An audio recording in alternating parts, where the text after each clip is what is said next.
Inforradio presenta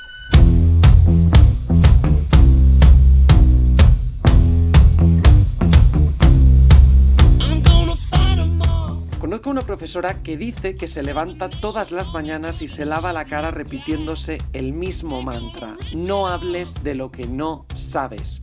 El logro es que en medio de tanta falsedad se pueda encontrar algo de verdad. Caer en las mentiras de quien su intención solo es vendernos algo nos convierte en compradores de aquello que nos gusta escuchar, porque compramos un trozo de espejo.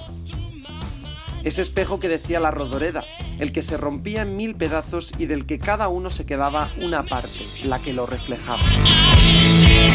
Nuestro invitado de hoy estudió periodismo en la Universidad Pontificia de Salamanca. Nació en Asturias, donde comenzó sus primeros pinitos en el mundo de la televisión como reportero en la tele autonómica, en informativos y el programa Conexión Asturias. Estuvo también haciendo prácticas en Onda Cero y desde 2015 le podemos ver en Antena 3 Noticias hablando sobre tecnología y economía. Primero como redactor y ahora como coordinador adjunto. Le gusta el café, es muy de playa, ha estado mucho en la calle donde se ha curtido entre partos y disturbios y forma parte de una profesión que está en constante cambio, que no puede quedarse atrás. ¿Será un informativo tan obsoleto como lo quieren pintar? ¿Podrá un periodista millennial romper tantos espejos? Empieza el cuarto programa de Santiago Cid.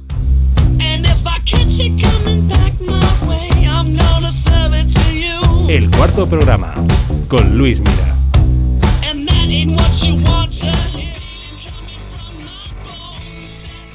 Muy buenas tardes, Santi Cid. Buenas tardes, Luis, ¿cómo estamos? Bueno, veo el daño que ha hecho LinkedIn y mi biografía de Twitter también, que lo del café y los Bueno, es que es una buena herramienta, es una buena herramienta. Para conocer a la gente, todos lo hacemos, por eso somos periodistas. Claro. ¿Cómo llegas a Madrid, Santi? Pues la verdad es que fue hace más o menos casi 6 años. Yo estaba por aquel entonces estudiando todavía en la Universidad Pontificia y en Salamanca, terminando periodismo. Surgió la oportunidad de empezar unas prácticas en Antena 3 en ese mismo verano y decidí venirme y hasta hoy, aquí estamos. Antes te lo he dicho, si me podías decir una canción que te recordase a un momento emotivo de tu vida o bonito. Pues mira, hay un grupo en concreto, mi padre es gallego, es de Vigo, siempre he tenido muchísimo cariño a Galicia, me parece una tierra mágica, maravillosa. Antes, cuando estábamos justo antes de empezar el programa, hablábamos de esos momentos de desconexión. Para mí Galicia significa desconexión total. Bueno, pues hay una canción, Chove en Santiago, de Luarna Lubre, es un grupo folk gallego. Apuntamos, Rodrigo. Preciosa, que habla precisamente de cuando en Santiago de Compostela, que por eso me llamo Santiago, porque mi padre es gallego, pues llueve. La estampa habitual ahí en Santiago de Compostela es esa lluvia, ese orvallo que nosotros llamamos en Asturias, está todo el día mojando y empapando las calles en la Plaza del Obradoiro. Bueno, pues una canción que me recuerda a mi infancia, a Galicia, a mi familia, que me recuerda de dónde vengo y que me da paz. Entonces, más que ligada a un momento concreto, está vinculada a mi infancia y a los recuerdos de una tierra a la que le tengo muchísimo cariño. ¿La tenemos, Rodrigo? ¿Chove en Santiago? Perfecto. A ver si os gusta, ¿eh? Sí, no, hombre, claro. Santi, un periodista joven o millennial, como se dice ahora, ¿siente mucha presión por hacerlo todo bien o por estar, digamos, preparado para todo? Buena pregunta. Yo creo que al principio sí. Es decir, sabemos todos lo difícil que es trabajar en un medio de comunicación. Seguramente, lo comentábamos antes, tienes que estar conectado todo el rato y desde que empiezas entiendo que lo que quieres hacer es lo mejor posible. Quieres darlo todo, intentar ser el mejor, no competir con nadie, sino pues eso, superar todos tus retos, superar todas las metas que tú tienes. ¿Es complicado? Sí. ¿Presión? Bueno, tienes que relativizarlo un poco. Al final es un trabajo como otro cualquiera, como el de un médico, como el de un enfermero, como el de un electricista, y entiendo que cualquier persona que ama y le gusta su trabajo quiere hacerlo lo mejor posible. Pues eso se trata. ¿Presión? Bueno, pues tienes que ponerte ahí tus propios límites, hacerlo lo mejor posible, ser lo más riguroso que puedas, intentar contrastarlo absolutamente todo. Si eso significa que, bueno, pues tengas que tener presión sobre ti mismo para hacerlo lo mejor, pues sí, la hay. En un momento como el que vive ahora mismo el periodismo, y bueno, ya con el tema de la pandemia ni te lo cuento, ¿es posible ir metiendo la cabeza? Lo es, lo es. Tranquiliza a mis padres un poco. Lo es. Mira, si nos están escuchando tus padres, Sí. supongo que a ellos, o no, bueno, no sé si son optimistas o pesimistas con respecto a tu futuro. Optimistas, diría yo. Son optimistas, sí, vale. Sí. Hombre, si no... Bueno, no todos los padres lo son. En mi caso, los míos siempre fueron optimistas. De hecho, fíjate, es muy curioso porque de mi familia nadie es periodista. En mi familia hay mucha gente que se dedica a la docencia, mucha gente que se dedica a la enfermería. Es decir, yo era un poco el bicho raro. Todo el mundo me pregunta a mi familia, ¿pero a ti por qué te gusta el periodismo? Pues no me preguntes por qué, chico, porque... Uy, perdón que le he dado un golpe al micro. No sé qué se me encendió en la cabeza para que yo quisiese estudiar algo así.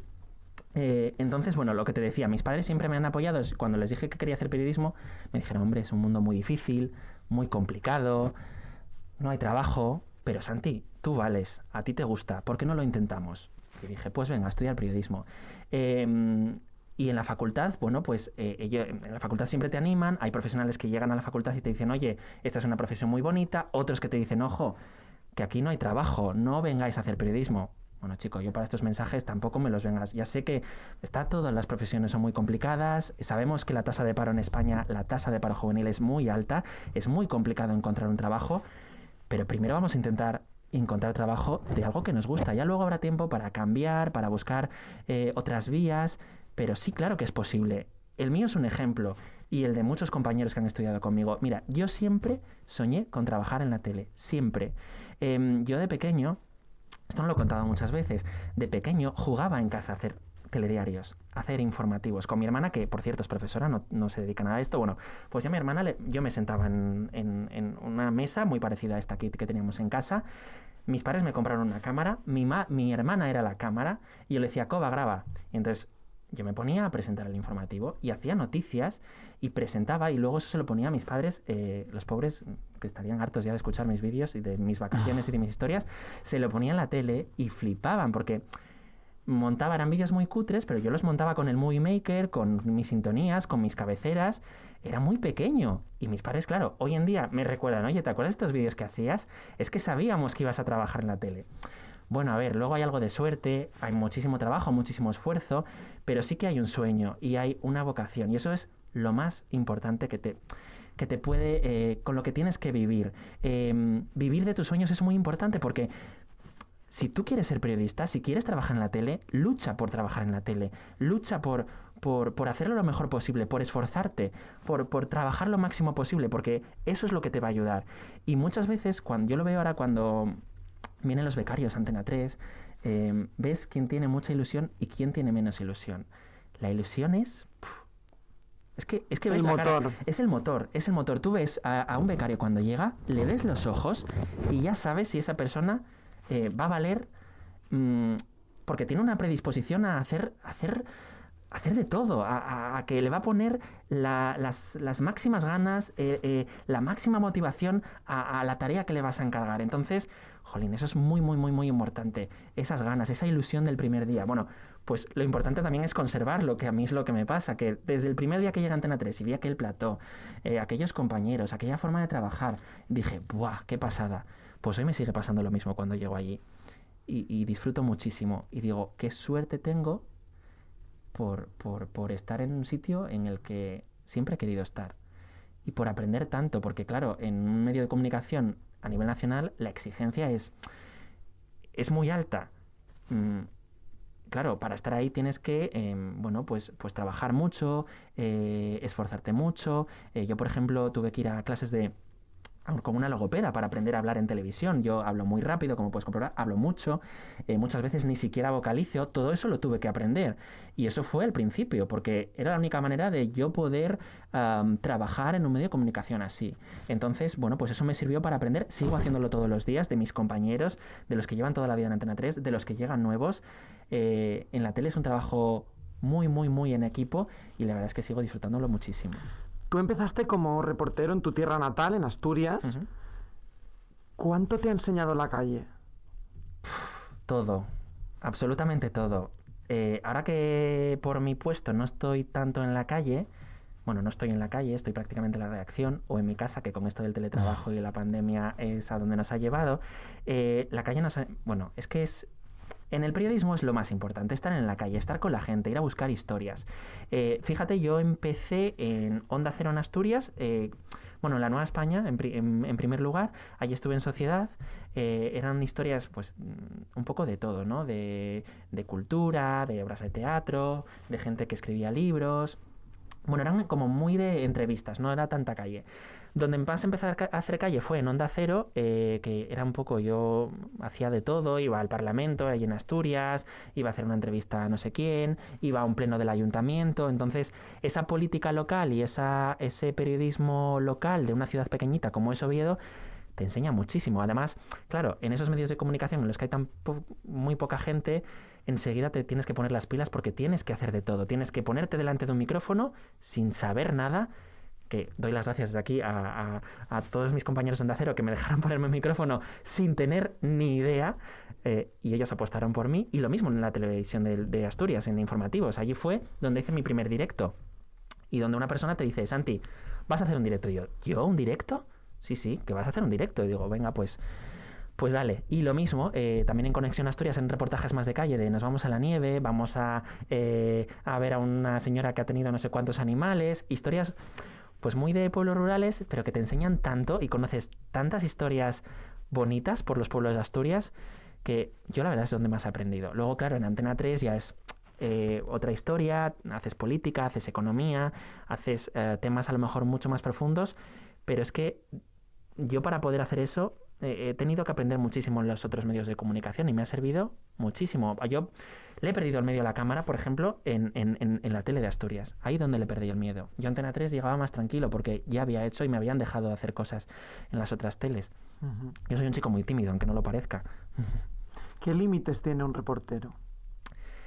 ¿Qué límites? Pues yo creo que el límite es la verdad. Tienes que contar historias que sean verdad y que sean reales, y muchas veces ni siquiera ir a buscarlas. Muchas veces las historias vienen a ti. Mira, por ejemplo, uno de los momentos en los que ha sido muy bonito ser reportero, muy duro, pero muy bonito. Hace un año, ¿os acordáis que en la zona en la que tú eres, también por Murcia y demás, hubo las inundaciones aquellas, sí, con la gota fría? Sí, yo estuve en Los Alcázares, ¿vale? En Murcia. En esa zona fue una de las más devastadas por la pandemia. La llamaban que era la zona cero porque son casas muy bajas, muy pegadas al Mar Menor, gente muy humilde. Claro, yo esos días estuve allí en Los Alcázares y es que no hacía falta buscar nada. Tú ibas por una calle y venía una persona que te decía: oye, es que, perdona, ¿eres Antena 3? Sí, mira, es que quiero enseñarte mi casa porque está devastada. Personas mayores de 75 años que se habían gastado todo su dinero en amueblar su casa de allí de Los Alcázares, en poner cuadros. Y claro, llegas a esa casa, ves a ese matrimonio mayor cuyos hijos están a lo mejor fuera de España y no han podido ir ni a verles. Claro, tú también sirves como terapia para ellos, porque ellos necesitan desahogarse y contar a alguien lo que les ha pasado. Nosotros, luego en la tele pues ponemos la voz de pues las consecuencias de un fenómeno tan duro como es la gota fría. Pero esa historia viene a ti, te la encuentras, y como esa, muchísimas. Es que cada día hablamos con 50 personas, con 50 familias. Cada familia lo pasaba peor. Es muy duro. Entonces, cuando tú hablas de los límites, el límite es ese, el que ponga a esa gente. Quiero decir, tú tienes que contar una historia que sea real, que sea verídica, que sea capaz de conectar con la gente que nos ve o con la gente que nos escucha, y ya está. Eso es el límite de un reportero. ¿Cuál es la situación más complicada que has vivido? Bueno, como reportero. Esto es muy complicado porque yo realmente llevo muy poco tiempo en esto de la tele. Lo que puedas llevar. Claro, llevo muy pocos años. Entonces, supongo que la gente que está trabajando conmigo y que lleva mucho más tiempo dirán: ¡buah, esta situación! Bueno, pues yo, dentro de lo que he vivido, también el año pasado estuve en los disturbios de Barcelona con todo el tema del procés. Cuando salió la sentencia hubo un montón de protestas, ya lo sabéis, por todo Cataluña, en concreto también en Barcelona. Eso fue muy duro. Fue muy duro porque era enfrentarse todos los días. Para empezar, tenías que ponerte en una ciudad como Barcelona un casco. Nos lo poníamos porque tiraban piedras a los periodistas. Tiraban piedras, tiraban vallas, tiraban señales de tráfico. Un compañero de Telemadrid, un cámara, le dieron en la cabeza y desde entonces todos tuvimos que ponernos un casco.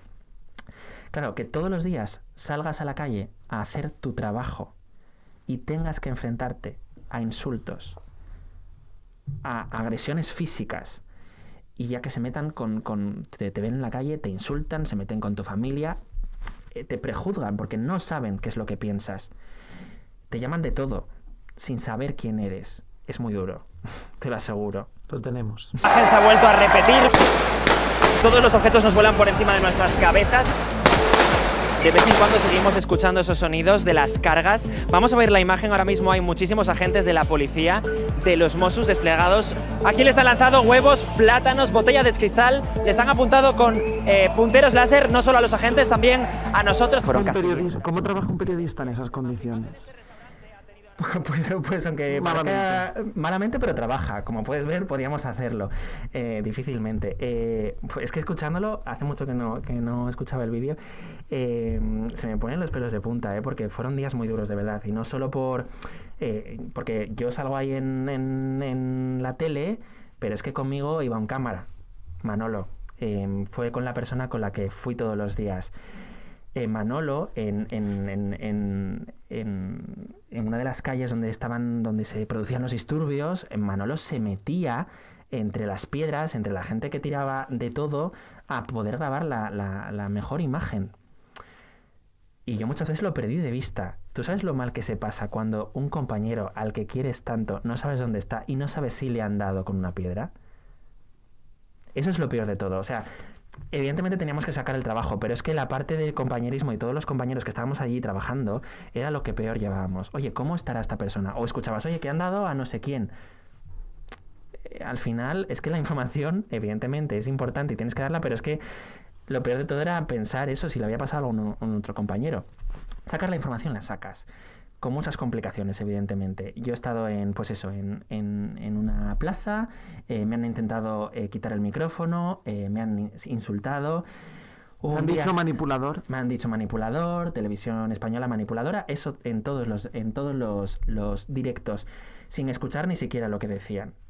Porque como periodista yo tengo la obligación de contar lo que veo de todas las partes. Quiero decir, yo allí iba y contaba lo que veía y lo que vivíamos todos. No todos eran radicales, no todos hacían lo mismo, y eso lo contábamos.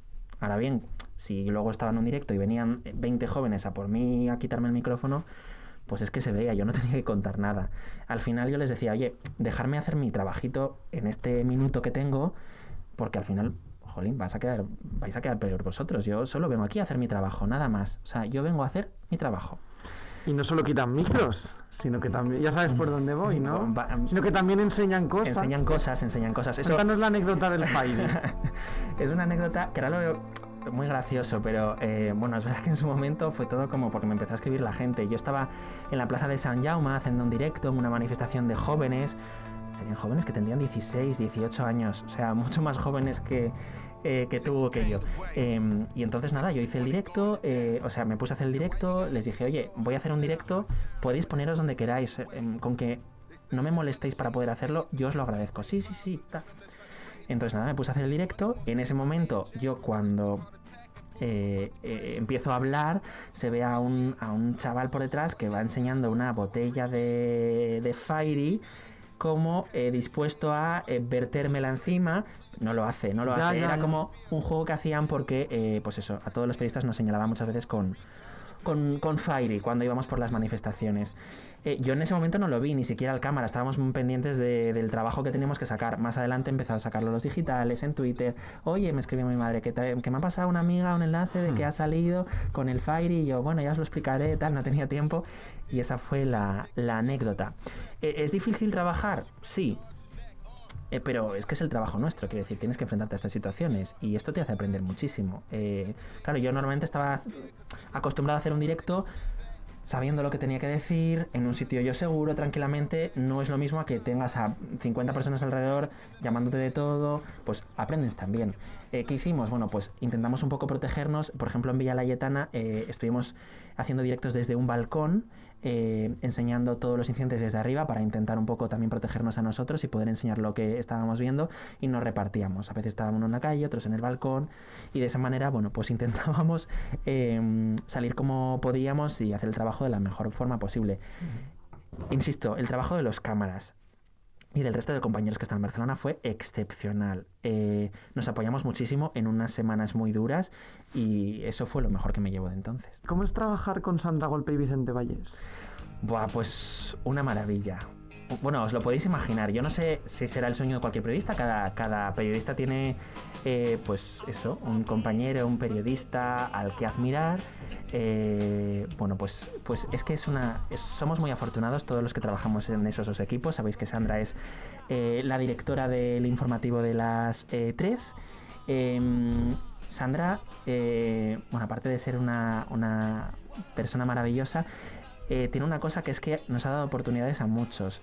Por ejemplo, sabéis que en ese informativo en concreto salen muchos redactores, nosotros los llamamos expertos, a explicar ciertos asuntos o ciertos datos sobre la pantalla. Bueno, pues ella da muchas oportunidades y nos ha permitido a muchos de los jóvenes que no llevamos tanto tiempo y que tenemos todavía mucho que aprender en esto de la tele, podamos hacer, por ejemplo, ese tipo de pantallas. Y Vicente Vallés también, maravilloso. Por las noches el informativo, ya sabéis que es un informativo un poco más de autor, lo presenta con Esther Vaquero, y Vicente, si algo se caracteriza a Vicente es porque tiene las cosas clarísimas, sabes lo que quiere contar, tiene clarísima la estructura del informativo y es un informativo que también da mucho gusto trabajar en él. ¿Por qué crees que Antena 3 Noticias ha conseguido ser líder? Pues creo que por dos razones muy sencillas. Uno, porque creo que antes hablabas de si un informativo era obsoleto, creo que no nos hemos quedado obsoletos. Creo que somos de los pocos informativos en España que ha intentado avanzar no solo a nivel estético, que también, no solo a nivel tecnológico, que también, sino a nivel de contenido. Creo que aunamos todas las características para que el informativo, además de ser evidentemente un informativo en el que contamos las noticias, atraiga la atención del espectador. Al final estamos haciendo televisión, tenemos que contar las cosas como son, tenemos que contar información, pero tenemos que tener en cuenta que estamos trabajando en un informativo en la televisión y que la gente a lo mejor está en casa y está cocinando mientras ve nuestro informativo.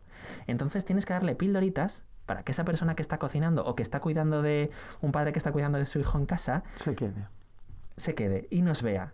Entonces, ¿eso cómo se hace? Bueno, pues con realidad aumentada, se hace con piezas lo más dinámicas posibles. Cuidamos mucho, creo que en Antena 3 cuidamos mucho el montaje y la locución de las piezas. Es muy importante que sean, bueno, en la tele, en la carrera siempre te lo dicen, ¿no? Frases cortas. Es que es muy importante que esa pieza, ese vídeo de 1 minuto que hacemos, cuente mucha información en el menor tiempo posible, pero que lo haga muy, muy atractivo. Y eso se consigue con ambientes, con músicas, con sonidos. Tienes que jugar muchísimo con el lenguaje audiovisual. Y eso, yo desde que estoy en Antena 3, desde que empecé, me recalcaron que era lo más importante en la tele. El hacer que una pieza, además de tener información, sea atractiva para los que te ven. Y eso es lo que hacemos. El tema de la audiencia, que muchas veces me llama la atención porque a veces preguntan o amigos que no tienen nada que ver, todos tenemos, la tele están súper preocupados por la audiencia, solo quieren hacer audiencia. A ver, yo siempre digo lo mismo, es que si tú tienes un bar y has comprado la cerveza, lo tienes todo comprado y luego no viene nadie a verte o no viene nadie a comprarte, ¿qué haces? Exacto. ¿Te lo comes tú todo? La audiencia es importante, ¿eh? No te tienes que basar solo en eso, Claro. porque evidentemente hay temas que a lo mejor tienen menos audiencia, pero hay que darlo, somos un informativo. Eso lo tenemos clarísimo y lo tienen claro las ediciones y la dirección de nuestros informativos. Hay temas que hay que dar. Ahora bien, lo que tú dices, un informativo lo haces para que nos vean también, ¿no? Entonces, bueno, pues es muy importante. Es verdad que tú ves el minuto al minuto de cada informativo, sabes que a las 15:01 sube, baja, y eso es el pan nuestro de cada día, bueno, sobre todo de las ediciones de cada uno de los informativos, no entra tanto en la labor que, por ejemplo, puedo hacer yo. Pero que sí que es un indicador de lo que funciona y de lo que no. Ahora mismo, pues bueno, pues tenemos la suerte de estar en un momento muy bueno, que tanto la edición de las 3 como de las 9 son los informativos más vistos de la tele, líderes en su franja. No siempre ha sido así. Hay épocas que son mejores, hay épocas que son peores y ahora mismo estamos en un momento muy, muy bonito porque es verdad que la gente nos está siguiendo. ¿Y hasta qué, hasta qué punto el saber el minuto a minuto influye a la hora de seleccionar los temas? Bueno, no sé si te puedo decir mucho porque realmente, claro, yo no elijo los temas del informativo, eso es el equipo de Sandra o de Vicente, ¿vale? Pero sí que es verdad que hombre, te da una idea, pero la escaleta del informativo tú no la puedes hacer tampoco basándote en el minuto a minuto de la audiencia. Tú abres con el tema más importante y vas haciendo la escaleta en función de más importante a menos importante o de mayor relevancia a menor relevancia en el informativo, ¿sabes? Entonces, si hoy hay que abrir con X tema, vas a abrir, da igual que pienses que la audiencia vaya a ser mayor o que sea menor, o sea, eso no cambia la escaleta del informativo. Uh-huh. A lo mejor el ritmo, pues tienes que buscar que el informativo tenga ritmo, meter entre un vídeo y un vídeo unas colas, desgranar un poco más la información. Yo creo que es más cuestión de cómo lo cuentas más que el orden de la escaleta, ¿sabes? No sé si me he explicado bien. Sí, perfectamente. Vale. Antes hemos comentado el tema de los reporteros, de las líneas rojas y tal. En un informativo, ¿cuáles son para ti las líneas rojas? Las líneas rojas, creo que con esa palabra, informativo, te puedes hacer una idea de cuáles son las líneas rojas. Vale, no somos un informativo, o sea, no estamos haciendo periódico, no estamos escribiendo un periódico, eso por un lado, pero tampoco somos un magazine. Uh-huh. Entonces tienes que encontrar el equilibrio entre una cosa y la otra. Es decir, en un informativo tiene cabida un tema como el que, por ejemplo, hicimos ayer de un hombre en un pueblo de Andalucía que había escondido boletos decimos, pues sí, es una historia, claro que es una historia, porque está animando el consumo en determinados bares de una zona de Andalucía. Alguna gente dirá, pues esto a lo mejor pues no me interesa mucho. Bueno, pero es que también tienen cabida estas historias en un informativo. Es verdad que los informativos hoy en día han evolucionado un poco más al magazine, pero tienes que entender que es un informativo. Es decir, que jugar con información, entretenimiento, sin que caigas en que esto no es, pues eso, espejo público, Antena 3 Noticias es Antena 3 Noticias. O sea, marcar claramente esa diferencia. Claro. ¿Cómo se ha vivido en la redacción, bueno, en tu redacción, el tema del confinamiento, el miedo, el tener que dar la talla porque sabes que todo el mundo está pendiente de ti, de los medios? Bueno, pues me acuerdo perfectamente cuando se empezó a hablar del coronavirus en China. Todos lo veíamos muy lejos, incluso los periodistas, cuando en enero hablábamos de China, del coronavirus, etcétera. Cuando llegó aquí fue muy complicado.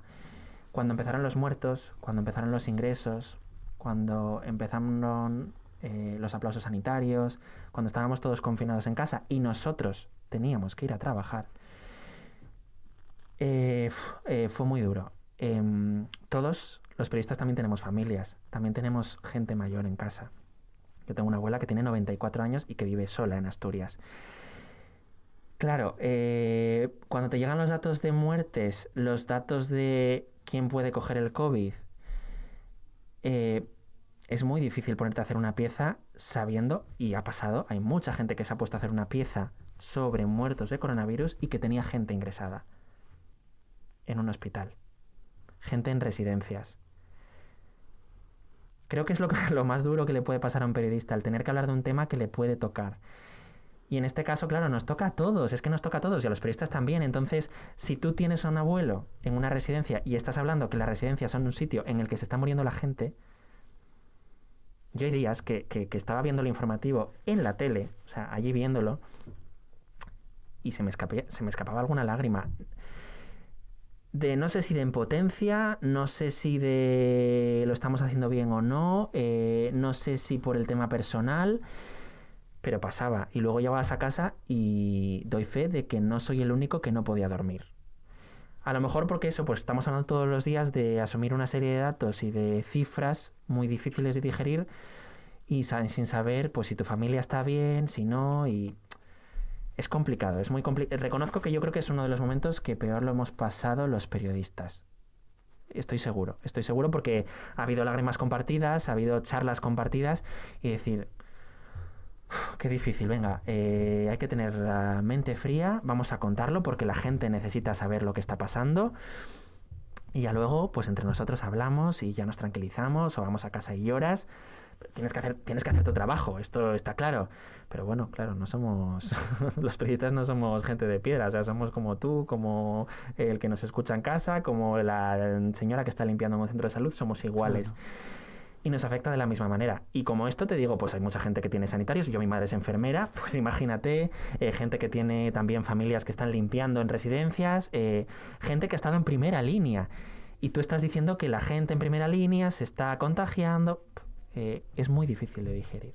Muy difícil. Y será muy duro, y tiene que ser muy duro contar tanta muerte, tanta soledad, en tu caso tanta debacle económica. Tanta debacle económica, bueno, sobre todo, ahora te decía antes, ¿no? Que estamos más contando, pues eso, la soledad, pero es verdad que también, claro, ahora mismo en la economía nos llegan historias muy difíciles de gente con negocios muy pequeñitos que por las restricciones, que evidentemente, bueno, todos sabemos que las restricciones tiene que haberlas porque no podemos estar como antes, pero es verdad que hay gente que lo está pasando mal, gente que un matrimonio, imagínate que tiene un bar de toda la vida al que le iba bien, le cierran, tiene restricciones, no tiene de qué vivir, no tiene ayudas, tiene 3 hijos, ¿qué hace?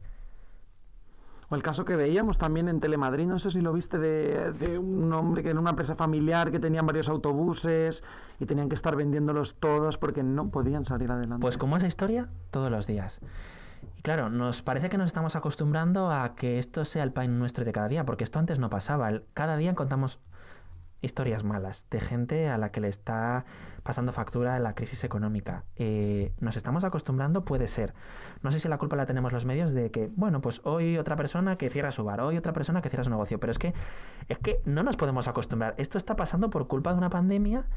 Desgraciadamente esto ha sido así y tendremos que ver la manera de solucionarlo, pero es que siempre decimos, ahora estamos en la segunda o tercera ola, que es lo que se está hablando ahora. Va a venir una ola económica, va a venir una ola psicológica. Y yo creo que esas dos, la económica y la psicológica, es lo peor que puede venir más adelante. Porque va a decir mucho de cómo un país como España va a poder salir de una crisis tan grave y tan fuerte como la que estamos viviendo. En España, ¿sabemos poco de economía o se habla poco de economía? Yo creo que se habla poco de economía. O creemos que se habla poco de economía, porque realmente hablamos más de economía de lo que parece. Cuando estábamos hablando del consumo, de lo que la gente compra o no compra en Navidad, estamos hablando de economía. Cuando estamos hablando de los bares que cierran, estamos hablando de economía. Y datos tan ajenos para la gente, o que la gente dice, a mí qué me importa cuánto cae el PIB o cuánto sube el paro.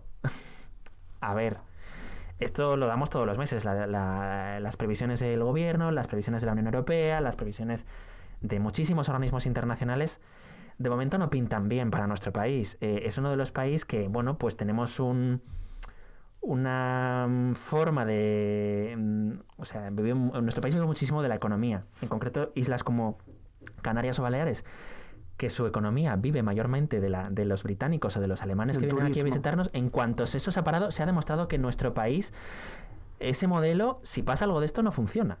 Entonces, no sé si tenemos que replantearnos qué forma de país queremos a partir de ahora, con lo que ha pasado, por si vuelve a pasar. Pero claro, todo esto, al final, estamos hablando de eso, de millones de familias que viven del turismo en las Islas Canarias, o que viven del turismo en cualquier otra parte de España, y que de la noche a la mañana han visto como un trabajo con el que pensaban vivir toda su vida está en un año de parón. Si eso no es hablar de economía... Uh-huh. O sea, tenemos también en la tele lo que tenemos que hacer y lo que estamos intentando hacer es traer los datos macro a historias concretas, ¿vale? Sí, la previsión es que la gente vea en qué le afecta de verdad. Claro, es que eso es lo que le interesa a la gente. Dando el dato, quiero decir, tú das, oye, pues España se espera que caiga un tanto %. Vale, sí, pero la gente dirá en casa, vale, muy bien. También, ¿qué me afecta? ¿Qué me afecta? Pues te afecta en esto. Te afecta en que a lo mejor va a haber más gente en el paro, te afecta en que a lo mejor no va a haber ayudas, o sí. Claro, eso es lo que le interesa a la gente y eso es lo que tenemos que contar. Traer la macroeconomía a historias concretas y al consumo y a lo que le interesa a la gente, que al final la gente lo está pasando mal y eso es lo que tenemos que contar. En esta facultad, bueno, supongo que en todas las facultades, los estudiantes de periodismo siempre se nos dice que un periodista no solo tiene que dar datos, sino tiene que ponerlos en contexto, tiene que saber ponerlos en contexto.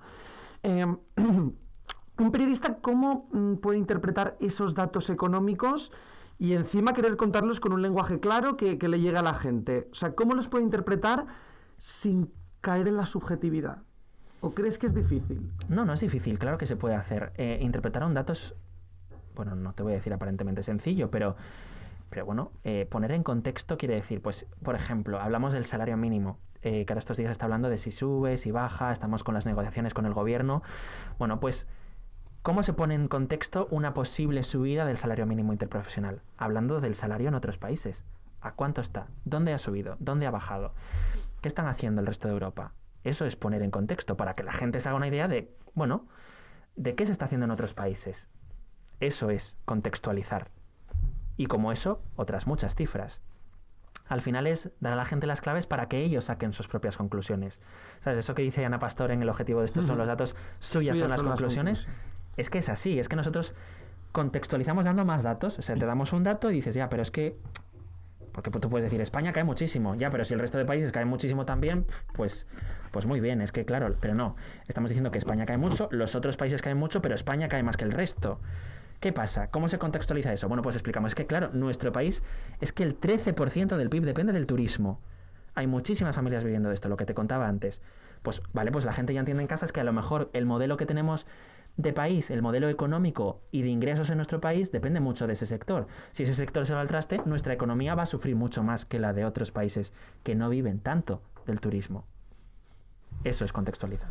Y claro, para contextualizar, vosotros también os apoyáis mucho en lo que es la realidad aumentada. ¿Cómo nutre una información la realidad aumentada?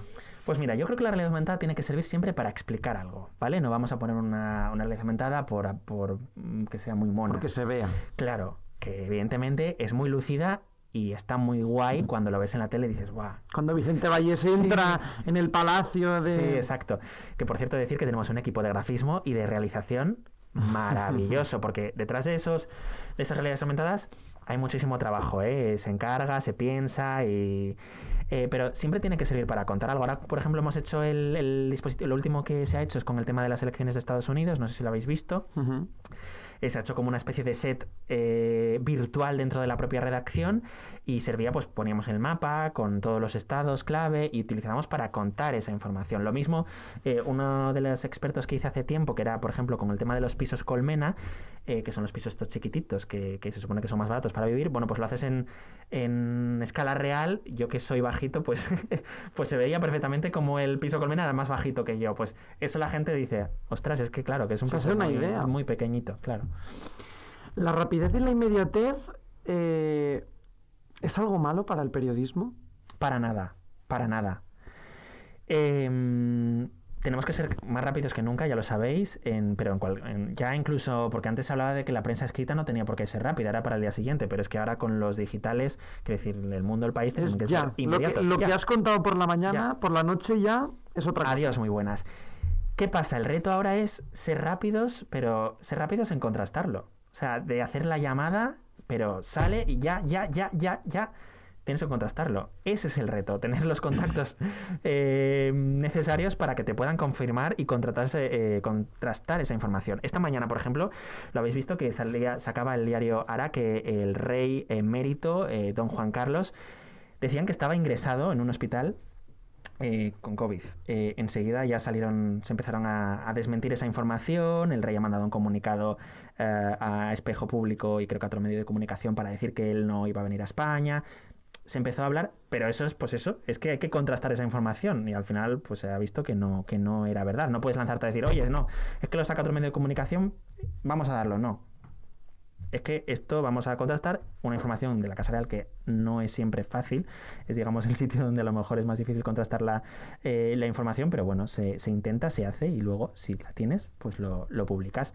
¿Que hay que ser rápidos? Bueno, pues evidentemente lo más rápidos posibles. En eso estamos. ¿Han cambiado mucho la forma de trabajar las redes sociales? Puede ser, bueno, claro, ten en cuenta que yo cuando... Nosotros no hemos conocido lo de antes. Claro, nosotros hemos vivido prácticamente... Bueno, yo cuando empecé en la Nueva España, en el periódico Asturias y en la TPA, sí, Twitter, a lo mejor no era tanto como ahora. Pero claro que ha cambiado mucho, pero nos ha cambiado para bien en el sentido de... a nosotros nos ayuda a buscar muchas historias. Imagínate que estos días, por ejemplo, necesitábamos a gente que estaba en el Reino Unido y que estaba desesperada por hacerse una PCR para venir a España porque no encontraban laboratorio, porque eran muy caras. ¿Dónde encuentras esa gente? Bueno, puedes tirar de amigos, de primos, pero si tú buscas en Twitter PCR Reino Unido, te va a salir la historia. Es una forma de estar más cerca de la gente, de conectar con la gente que nos ve, sobre todo del público joven. Fíjate que en Antena Noticias tenemos hasta TikTok, ¿eh? Lo hemos... que le mando un saludo a Chini, que es la jefa de multimedia, y a Patricia, que es con los que pusimos en marcha TikTok. Pero claro, es que tenemos que estar ahí, tenemos que intentar un poco llegar a otro tipo de público. Entonces, pues bueno, pues TikTok, que es una herramienta que yo la tengo para hacer tonterías y hacer retos, también vale para contar noticias y para contar economía incluso. ¿Y habrá sistemas de inteligencia artificial que en algún momento conseguirán detectar fake news o intentar buscar cuándo la gente puede estar, o el tema de bots y todo esto? Pues seguramente, ¿por qué no? Pero la inteligencia artificial es que no sustituyen tampoco nuestra labor. Quiero decir, es que hoy en día se utilizan algoritmos para prácticamente todas las profesiones. Quiero decir, un médico se está utilizando la inteligencia artificial para detectar mejor el COVID. ¿Eso sustituye la labor del médico? Para nada, pues lo mismo aquí. Si la inteligencia artificial y todas las herramientas que nos ponen los ordenadores nos ayudan a que la información sea veraz, y por ejemplo, si imagínate que tienes una herramienta que te dice enseguida, oye, este vídeo es un fake. Qué maravilla, ¿no?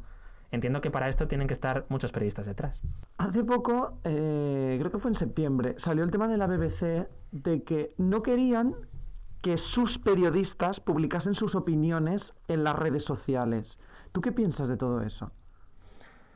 Es que me parece complicado. Es verdad que, claro, si tú tienes a un periodista, imagínate, muy conocido y que sigues en Twitter y que está dando sus opiniones continuamente, que, oye, todos tenemos opiniones, y todos tenemos nuestro punto de vista y votamos los que voten a un partido político. Es importante, claro, separar eso de tu trabajo. Si tú en tus redes sociales la exposición es mucha y te sigue muchísima gente por tu trabajo, por periodismo, hombre, yo separaría un poco del tema de las opiniones. Yo creo que no te tiene por qué obligar nadie, ¿eh? Nosotros, por ejemplo, tenemos libertad total. Yo, de hecho, opino muchas veces en Twitter. No me meto en muchos berenjenales, pero bueno, sí que doy opiniones. Yo que sé, hay cosas sociales y demás que me importan muchísimo y yo voy a seguir dando mi opinión. Pero bueno, es verdad que hay que tener un poco de cuidado porque al final tú eres periodista y la gente se supone que tienes una credibilidad y esperan de ti, la gente que te ve o que te escucha o que te lee, que espera datos, no espera opiniones. Una objetividad, digamos. Claro. Que no existe, pero... Claro, exacto. O sea, quiero decir, pues tú tienes tu opinión y incluso la puedes volcar en redes sociales, pero hay que tener un poco de cuidado porque tienes que ser consciente de que para muchos tu labor es simplemente la de dar información. Entonces, en el momento que das un dato, estás ahí un poco, ¿no? Moviendo la opinión pública. No es mi caso, que yo no tengo muchos seguidores en Twitter, afortunadamente, entonces no hay mucha gente a la que le pueda influir. Presión, ¿no? No tengo esa presión, entiendo que otra gente sí. ¿Y tú crees que en algún momento los informativos volverán a recuperar a gran parte del público joven que los ha perdido? Yo creo que sí. A ver, es complicado, porque es verdad que si tú preguntas a amigos, yo tengo muchos amigos que no están relacionados con el mundo del periodismo, y es verdad que muchos no ven informativos. Bueno, hay que decir que yo tiro un poco para casa y pues ya les he convencido y de vez en cuando nos ven. Y ven Antena 3 Noticias, por supuesto. Pero yo creo que si hacemos lo que te decía, de intentar hacer atractivo el producto. Bueno, hablo de producto, que es información. Hacerlo atractivo. Yo creo que el lenguaje que utilizamos, que es muy importante, es un lenguaje muy sencillo, muy... es que no podemos utilizar verbos y palabras que sean... yo qué sé, que el mejor verbo que puedes utilizar para una frase. No, utiliza las palabras que utilizas tú, con las que hablaríamos tú y yo en una conversación normal, fuera de estos micrófonos.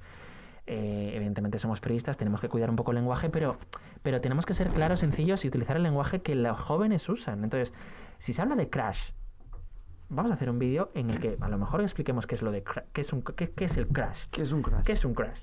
Que a lo mejor no lo tengo yo muy claro, pero sí. Y como es ¿Persona cosas, que te gusta? Hemos hablado también de redes sociales, nos hemos metido mucho en temas de Twitter, nos hemos metido mucho en temas de Facebook, en temas de TikTok. Cada vez que hay un debate electoral, enseguida, los memes, lo que se ha contado. Claro, y eso también entiendo que llama mucho la atención del público joven. Claro, el problema del público joven no es la tele ni los informativos, es que hay mucha gente que pasa de las noticias. ¿Cuánta gente no lee un periódico? ¿Cuánta gente no escucha la radio? Yo sé de gente que le preguntas quién es el presidente del gobierno, bueno, quién es un ministro y no te lo sabe decir.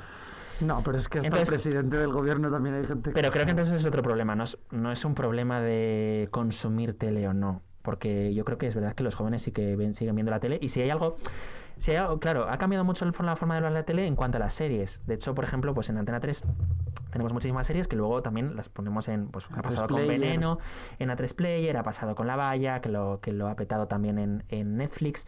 Hay muchísimas series que son producto de nuestra cadena y que luego también pues tienen muchísimo éxito fuera, eso está claro. Pero es verdad que los programas que son en directo, como es un informativo, eso no lo vas a tener en ninguna plataforma nunca. Y es un resumen de media hora que, jolín, te va a servir para tu día a día y para saber qué pasa con las pensiones, qué pasa con la economía. Es importantísimo. He de decir que los datos de momento, como ves, son buenos, con lo cual la gente sigue viendo. Y que cuando pasa algo, como una pandemia, la gente sabe dónde se tiene que ir. Y la gente joven, en la pandemia, cuando estaba encerrada en casa, estaba viendo los informativos. Claro. Lo estaba viendo, porque les interesaba. Claro, la clave está en que ese público esté diariamente con nosotros. La forma de vida también influye, quiero decir, la gente la vida ha cambiado mucho, no se está tanto en casa, se sale mucho más que antes, a lo mejor ya no hay esa idea de la familia. Claro, yo por ejemplo, ¿por qué creo yo que me gustaba la tele y me gusta el periodismo?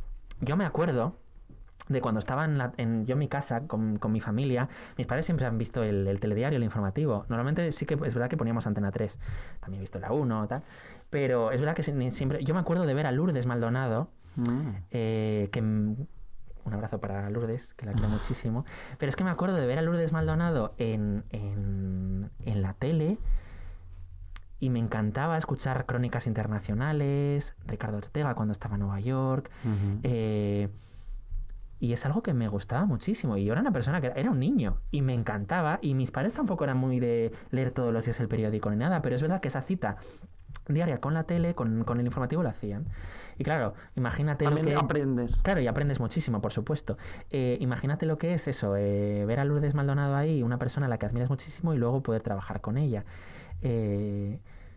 Claro, yo cuando luego hablé con Lourdes, yo le decía a Lourdes, es que yo te he visto desde pequeño, es que te admiro muchísimo y trabajar contigo es brutal. Pues eso, ¿no? Yo qué sé, es un poco, y también depende de los hábitos de cada familia, de tus amigos, de lo que hagan. En mi caso teníamos esa cita diaria y a lo mejor de ahí viene mi pasión por el periodismo y los medios de comunicación. También muy de radio, que mi padre se acostaba con la radio puesta por las noches, yo lo hacía. Me he tenido que quitar un poco ese hábito, porque si no, no me duermo, pero sí que es verdad que muchas noches, bueno, supongo que vosotros que os gusta la radio, habréis escuchado a El Faro de Mara Torres. Hombre, por favor. En la SER. Por favor, mira, Rodri, es que nos encanta. Ese programa es... ¿Por cuántas madrugadas? Pues yo es verdad que por las horas a las que me acuesto y demás, no lo suelo seguir en directo, pero sí que me lo pongo en el Spotify o me lo pongo en YouTube. Y a mí ese tipo de programas por las noches me siguen dando paz y me lo han dado desde pequeño. Entonces ese formato además de entrevistas de la radio, a lo mejor hay gente joven que sí que lo están viendo, porque este programa lo ve mucha gente o lo escucha mucha gente, pero es lo que de verdad a lo mejor también puede atraer al público joven.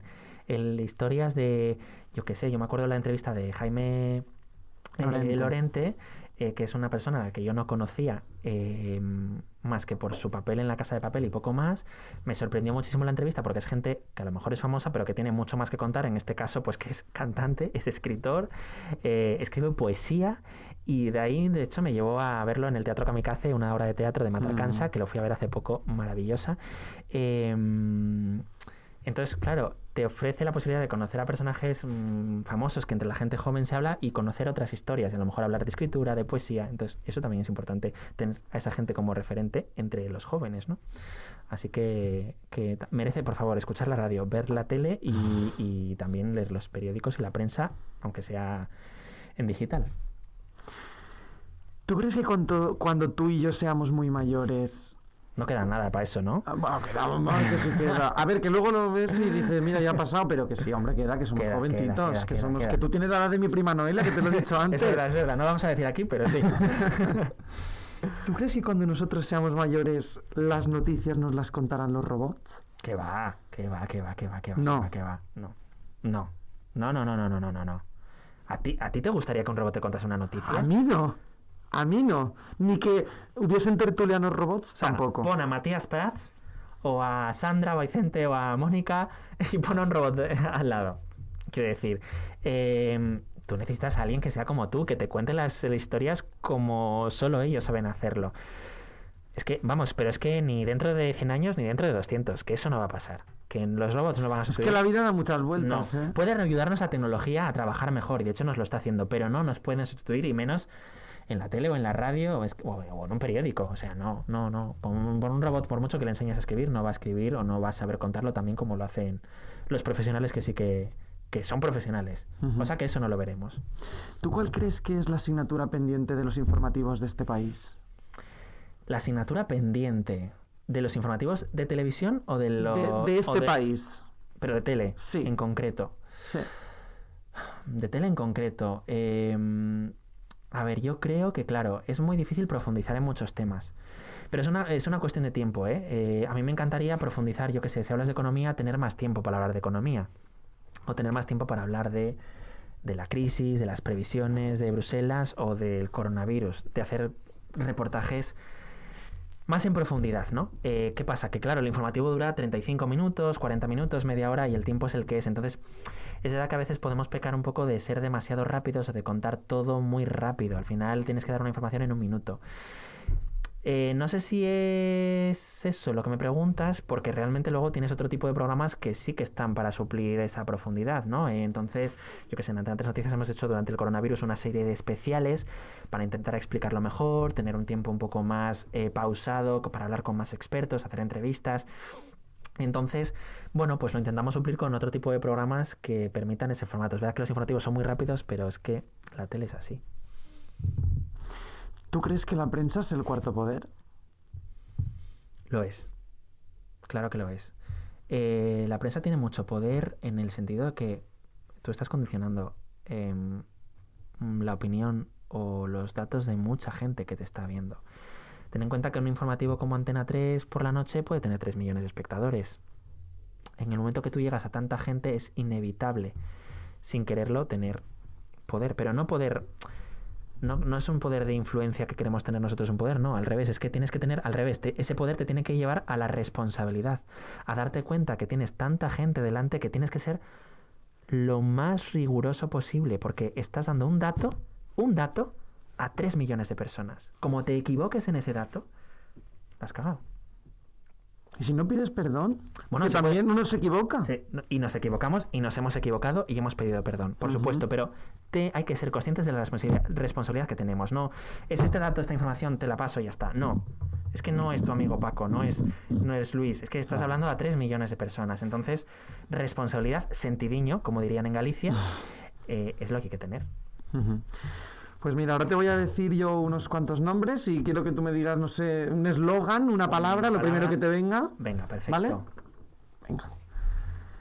Emilio Domenech. Un auténtico crack. Emilio Domenech ha conseguido algo que es precisamente atraer al público joven con un lenguaje sencillo, natural.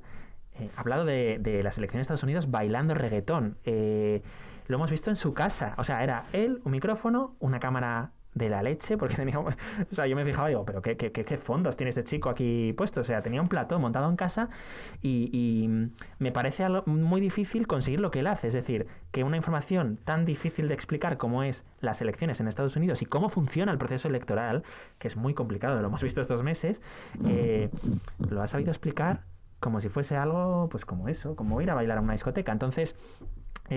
ha conseguido que los jóvenes lo escuchan, lo vean, y a través de muchas plataformas como Twitch, que es la que utilizan muchos para jugar con los videojuegos y demás, él ha estado ahí a través de Neutral y me parece que ha sido brutal. Ibai Llanos. Un genio, que ahora te cambio de verbo. Matías Prats. La credibilidad, el rigor, una persona maravillosa. Es increíble trabajar con él. Pedro Piqueras. Un competidor muy bueno. Ha estado ahí en Informativos Telecinco, lleva toda la vida, lo estamos viendo a las 9, y ahora compite, pues eso, con Vicente Vallés, pero he de decir que su informativo tiene mucho ritmo y que también es maravilloso. Sandra Golpe. Ay, Sandra, es que hay muchos verbos. Oportunidad, diría, por lo que te he dicho antes, ¿no? Porque da oportunidades a mucha gente y valora muchísimo el trabajo en equipo. Es consciente de que la redacción no es una persona, el éxito y los fracasos no son de una persona, sino de todos. De todo en conjunto. Y eso lo ha promovido mucho ella, el que trabajemos todos en equipo y cuando, por ejemplo, hay un dato bueno de audiencia, ella lo celebra en equipo. Vicente Vallés. Un periodista de raza. Vicente tiene las cosas claras, sabe lo que quiere contar, sabe cómo es la escaleta de su informativo y le apasiona la política. Entonces, cuando ves su informativo, la parte de política, ahora que ha estado mucho en Twitter, por ahí se ha hablado mucho de Vicente Vallés, es la persona que más contrasta y que más lee las cosas. Un crack. Antena 3 Noticias. Mi casa. Fíjate que ya te digo, llevo muy poco tiempo, pero es que para mí Antena 3 es mi casa, es donde he aprendido, es donde he crecido profesionalmente, personalmente, donde tengo mis amigos. Yo entré siendo un pipiolo con 21 años, sin tener casi ni idea. Fue donde me dieron las primeras oportunidades. Bueno, es verdad que en Asturias había empezado, pero bueno, en una tele nacional que tenga una oportunidad no es fácil y donde he crecido y donde ha confiado la gente en mí. Entonces, para mí Antena 3 Noticias es... ¿Un sueño? Un sueño también. Un sueño muy bonito. ¿Asturias? Echar de menos, te diría. Hace tiempo que no voy. Tengo allí a la mitad de mi familia. Sabes que la otra mitad es gallega. Mi abuela, mis padres, toda mi familia está ahí. El mar... Soy muy de mar, muy de playa, lo echo muchísimo de menos y Asturias es el lugar que me da la calma, que me hace pensar, que me hace conectar conmigo mismo y pensar qué es lo que quiero para mi futuro. Entonces necesito irme, me voy a ir en Nochevieja, porque en Nochebuena trabajo, si es que nos dejan, con todas las medidas de seguridad, vamos a cenar muy poquitos en casa, pero necesito irme un día mi pueblo está cerquita de Llanes, en Asturias, en la parte del oriente. Hay una zona que se llaman Los Bufones de Vidiago. Son unos acantilados preciosos. Me siento, miro al mar, puedo estar media hora, 3/4, 50 minutos, yo solo. Y eso me sirve para otros 3-4 meses en Madrid antes de volver a ver el mar. Me carga las pilas y me ayuda y me recuerda de dónde vengo, de dónde soy y lo importante que es eso, recordar y tener siempre presente tus orígenes. ¿Y Santiago Cid? Santiago Cid. Pues Santiago Cid es un chico que ha cumplido su sueño, que es muy feliz en el sitio en el que trabaja y que una persona a la que le queda mucho por aprender y mucho por soñar todavía, muchísimo. Y en eso está, intentando seguir cumpliendo su sueño e intentando aprender. Por cierto, que cuando hablamos de que un periodista tiene que ser buena persona, es que lo tiene que ser y yo creo en eso. No te lo digo porque lo soy o no, que no lo sé, eso lo dirán mis amigos, pero es importante, es muy importante que te guste tu trabajo, ser buena persona y que te apasione lo que haces. Esas son las claves que no sé si tengo, pero que debería tener para poder ser algún día... Tu objetivo. Algún día ser medianamente un buen periodista.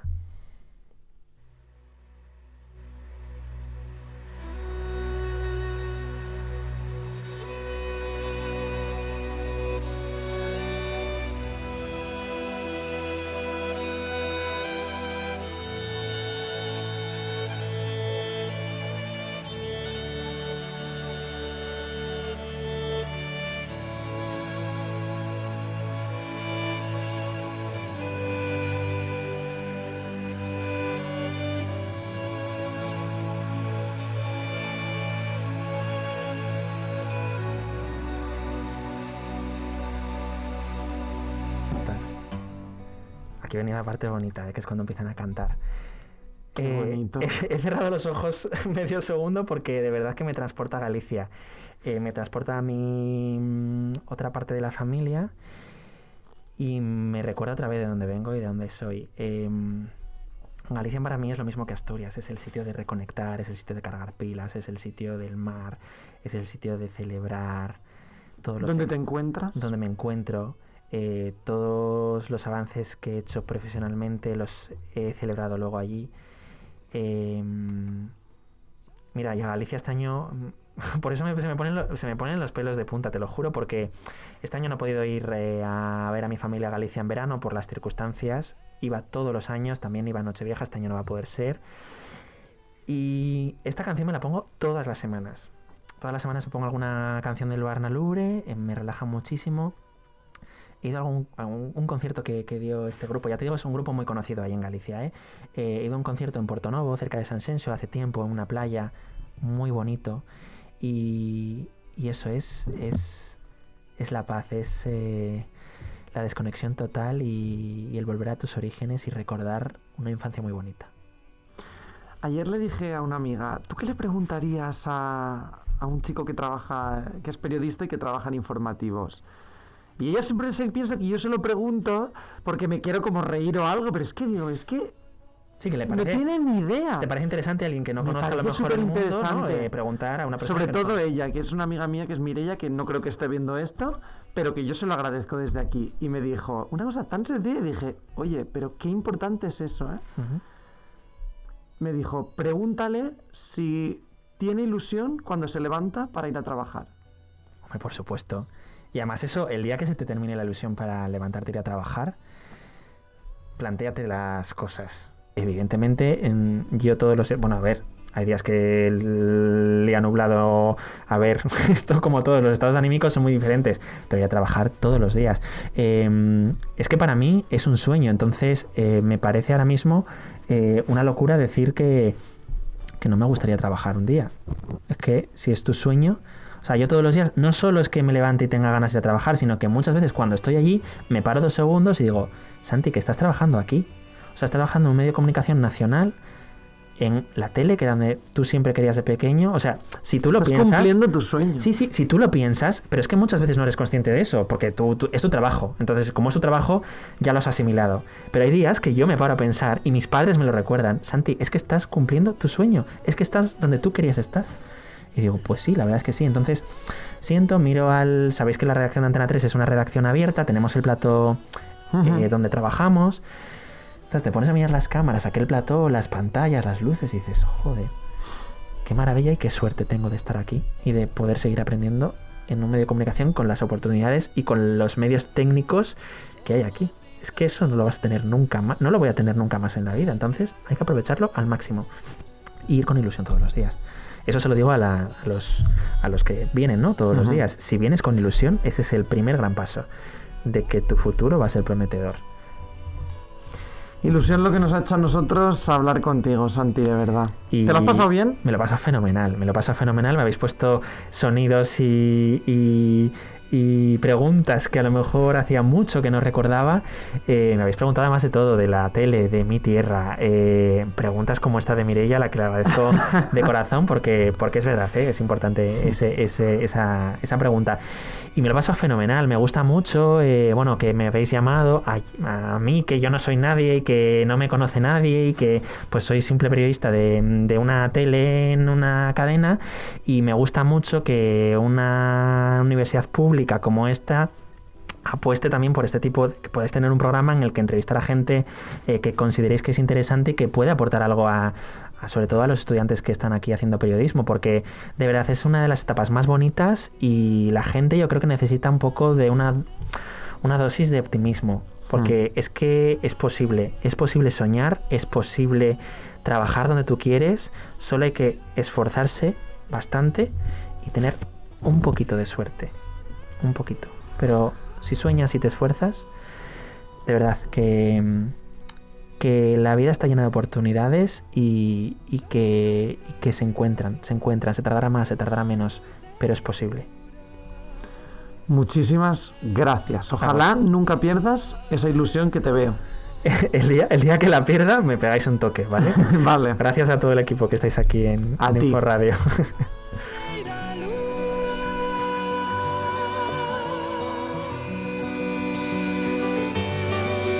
El cuarto programa, con Luis Mira.